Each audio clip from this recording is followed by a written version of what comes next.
morning, crafty friends and YouTube family. Been a few days, and the last video from last week was kind of an update on my orange peels for the citrus alternative. Well, and that day I went to get my National Geographic. I want to say that was on Friday. I went to get the National Geographic books from the city. It's, what is it, 35 miles away? I don't know. Anyway, or 35 minutes away. But I never got the video of the haul done.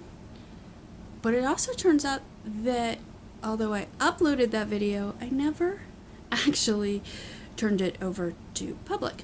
So I'm gonna say this video is late, but technically it won't because it's gonna go public the same time as the other one. Anyway, so I'll get to the haul in a minute. These are the books that I got from the library. These first two were from last week and or a couple weeks ago, and this one was from late last week. Friday. I got these on Friday. So this one I was talking about blogging. I think blogging might be easier than videoing for me. I have a blog. I've had it for years, mainly to enter contests and to see other bloggers and their ideas. Some blogs are kind of, they annoy me because if I find something online, a project or an idea, and I want to see that person's blog, I will click on that picture or image, thumbnail, whatever it may be, and it doesn't send me to that project. It sends me to that person's blog. And if it's a smaller blog, that's fine. You know, you can scroll down a few, or if it's a fairly new project, it'll be right there on top. But if it's something that, you know, like Valentine's Day, I'm not going to find a whole lot of Valentine's projects, well, I am now, but, you know, a couple weeks ago when I started looking at new ideas, I'm not going to find too terribly many new things. What you come up with your search is last year's Valentine's stuff, or the year before, or, you know, or anyway, what catches my eye. So when I click on those, of course, typically the first image that pops up is their newest. And if they blog every day or even once a week, it's like you could scroll forever and never find that project. And then I'm bored and tired and have just had enough. So blogging, for that reason, blogging has been kind of a turnoff for me because I didn't want to do that. But other blogs I've gone to that they don't do that. You click on the link or the thumbnail or whatever, and it takes you to that project.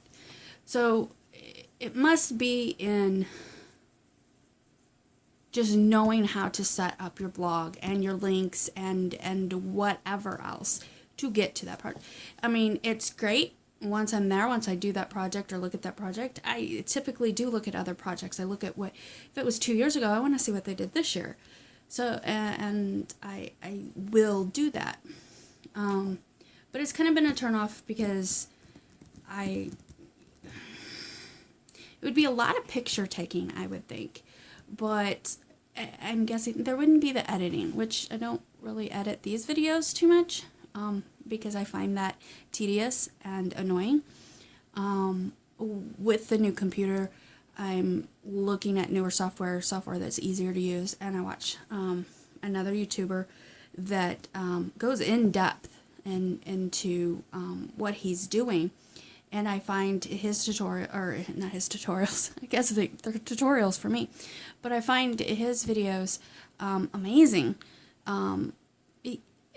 They're informative and they're short and to the point. He doesn't like to go on and on. Yeah. So, I don't know. So this is something new that I want to venture into. Enough rambling on. So 2 books, blogging for writers, that's probably not going to really interest me as much, but I do have a son that is a writer. If I could get him to actually stay focused on it, I've even offered the boy money for his writings, and I have not seen any of that work.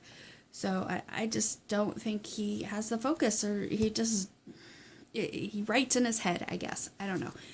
So I figured, well, maybe if I can figure out how to blog, maybe this would be interesting to him. I don't know. He needs a job. I eventually may need the income, so I don't want to do this for a job, but it is definitely something that if you like it and you're good at it, I think it can become an income. I don't know if for the most of us, if it's a livable income, but I would like to explore that idea. So finding these in the free bin at the library was amazing.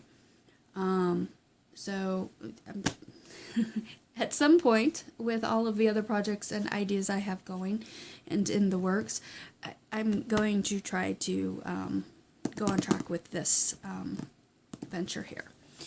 The other books were just kind of fun books. I don't know that I have any interest in being a painter per se, but the techniques, I know several of them have crossed over.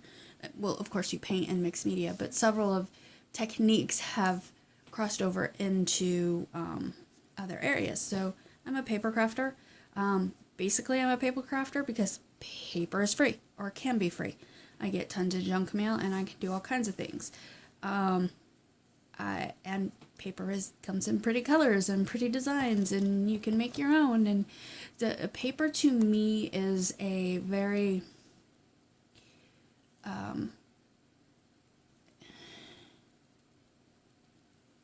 if you need to do something quick, you can just grab a piece of paper. Or if you need a stress reducer and you just want to fold a piece of paper. So I like paper crafting. But I like the looks and things that you get when you add, obviously, things to paper. Die cutting paper is fun. Cutting into shapes is fun. Drawing, not so much. So if I want to create interest with paper, I have to add something to it. That's where the painting techniques obviously come in. But I'm not real good about following directions and, coming I'm not going to draw a self-portrait or, anything like that. But spattering, we do that in mixed media. So I figured, that's in painting. I use it all the time. I didn't need a book to tell me how to spatter, obviously. I would like to pick up a better technique so that it doesn't go everywhere, because the other day, I am a moderator in one of my YouTube channels, and I don't know, paint was all over my phone, and I muted somebody, and I hid them, and I don't even know how to do that to begin with. So I certainly didn't know how to undo it, and I was amazed at the damage that a little bit of spatter of paint can do on a touchscreen phone. Lesson learned, keep the phone further away from the paint. So yeah, I figure, well, that's in here, so maybe I can pick up some other fun stuff. If not, it's got some beautiful pictures I can use in my mixed media. So, a twofer. Step-by-step art school acrylics. Again, this looks hard and difficult and not something I really want to do. I don't want to paint trees and flowers and shapes and, specific pictures. It's just not what I want to do. I don't want to recreate a piece of work that somebody else has already done, plenty of people paint trees. But anyway, it does have some things about the color spectrum and the hues and basic stuff that I already know, and again, it has some neat pictures in it that I can always use. And they did that magazine giveaway not too long ago, and I found this on the book rack, I guess leftover, and I actually needed this type of magazine the other day. We were cutting out people and dressing them up, so there are definitely people in here. Lots and lots of people. I don't know who they are. They look to be fancy and important, and well,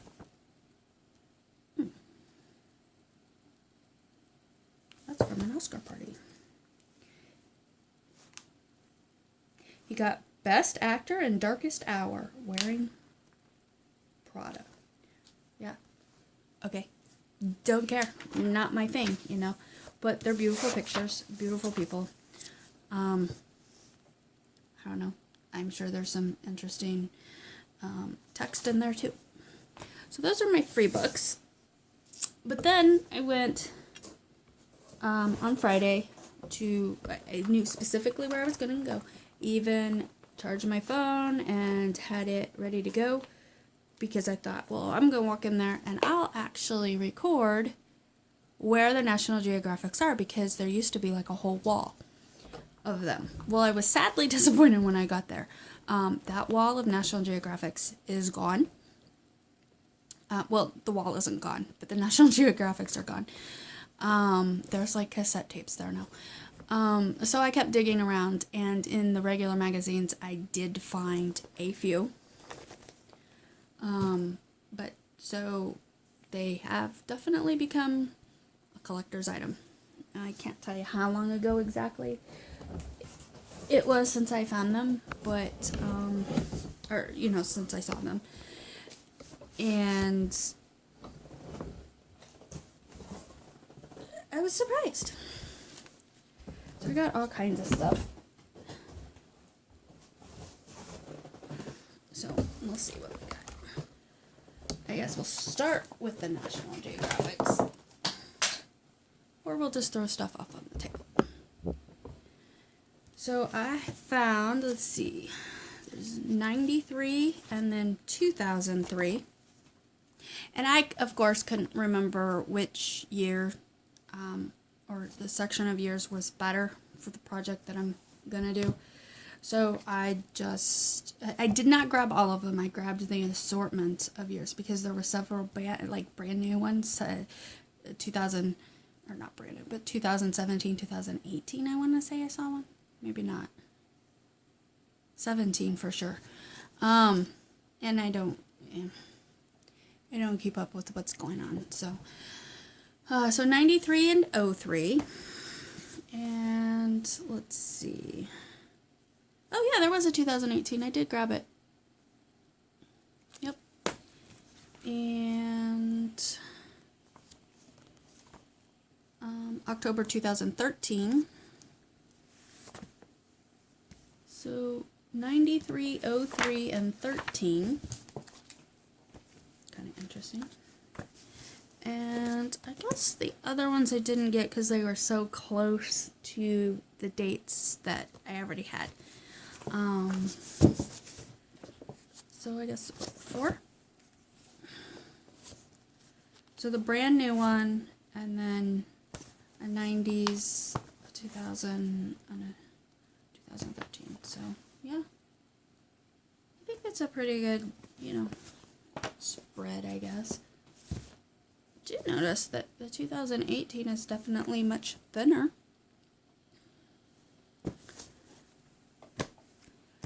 So, hopefully the next video will be of me actually using them, because I honestly still don't know how long that stuff just will keep. Let's see. Well, that's for my kid. And let's see, algebra for the kid. And then, okay, I found a couple of these. This is the other one that interested me. And I found a lot of my magazines like this at the Salvation Army. And it has quotes for every occasion. I'm definitely into the quotes. Obviously, I have all those other books, so we'll see. And this is Boutique It, Bright Ideas. I think I grabbed this one, yeah, because it had some patterns. Some cute stuff. I don't know that I will actually make any of these things, but the images I thought would be cool for various projects. And then this one, which is from the Can Do Crafts Classy Cards. I'm pretty sure it's one of the ones that I saw on the back of the other one, the book ones, the altar book on the back of that this one was the one that I wanted. And of course there's different ones that I hadn't seen. So yeah, definitely like these Can Do Craft ones. Paper casting, we did that the other day. Spinner Innovations.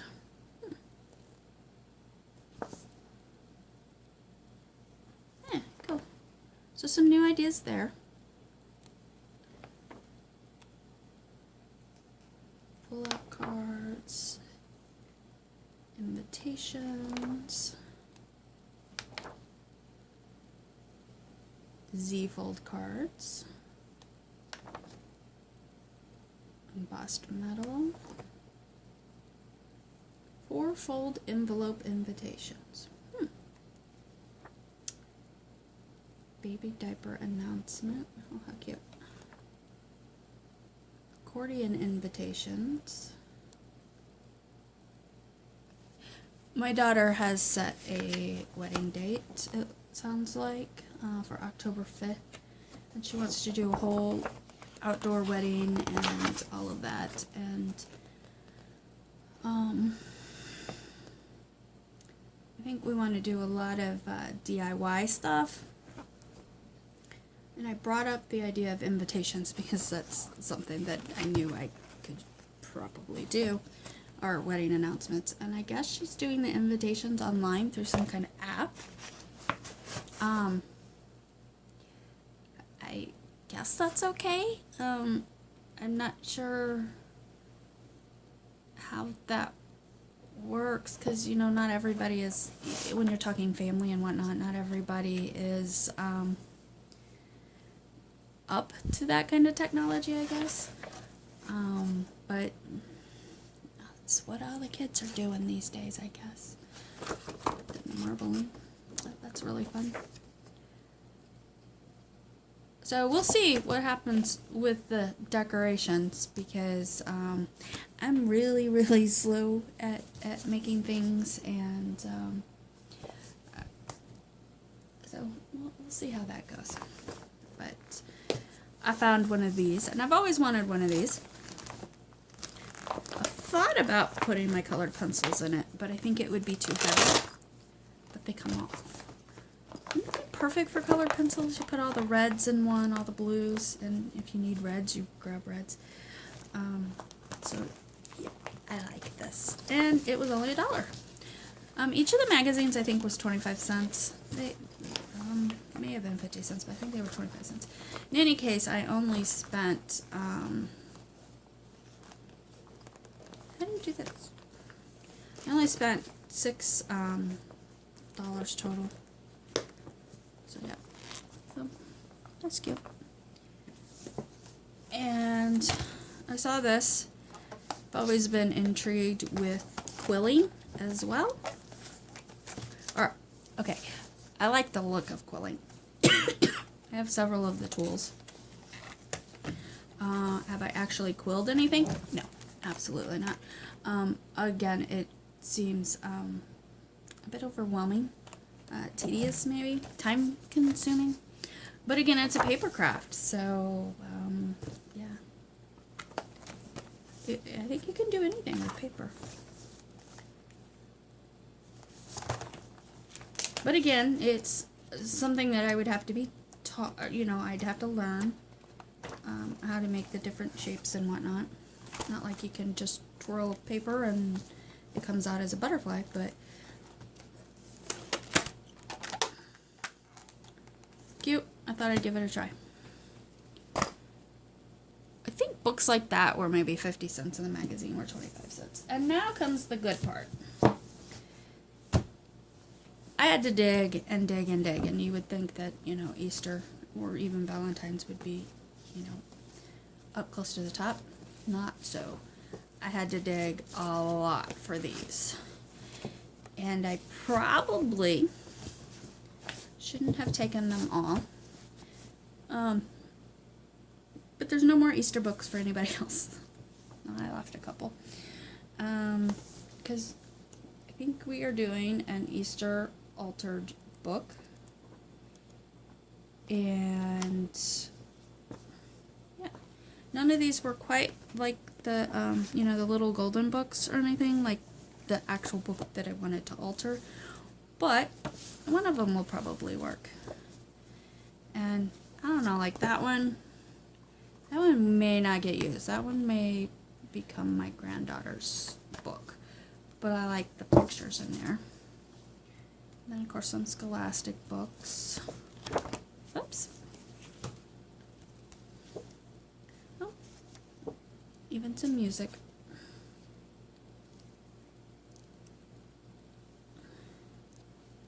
So definitely some colored images. Not, like that one, not so much the images, but the little words. This one, some colorful images. This one I'll be able to use the bunny. A bunny taking the eggs from the chickens. That's cute. Bunny Trouble. Oh, they're painting the Easter eggs. Oh, cute.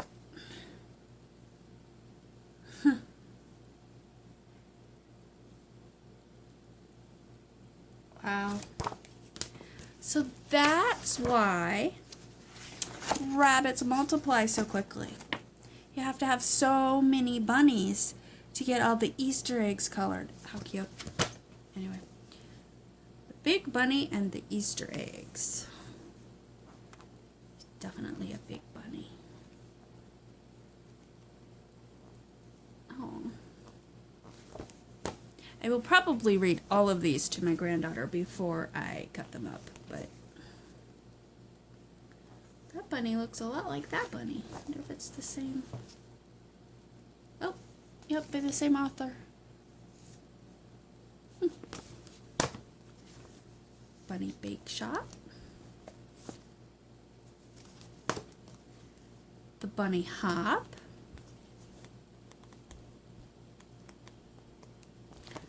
Bunnies for Days. And of course my granddaughter got several last week, or I got for her, that are board books. So she has a couple, and they're more religious based. The, you know, the Easter story and whatnot, but they didn't have any of these cute ones in board books. Bunny My Honey.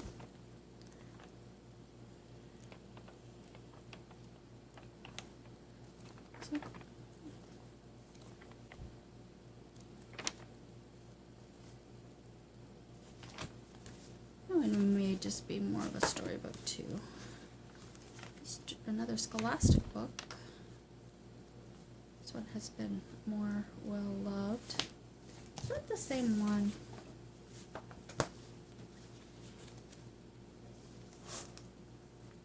It is. Oh, looky there. So my granddaughter can have one, and I can use one. Giggle Bunny. I think this one's my favorite because he's so cute.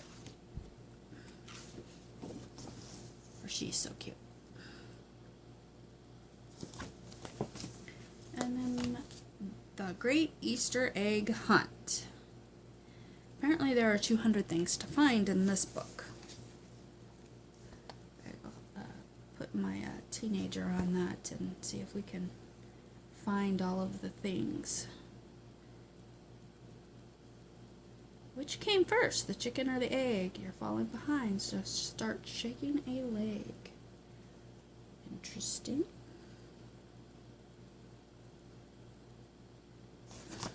So, okay, that was my thrift store haul on books. I went to maybe come home with this many National Geographics. I came home with this many Easter books. You never know what you're going to find at the thrift store. But thanks for watching, and I'll see you next video. Bye.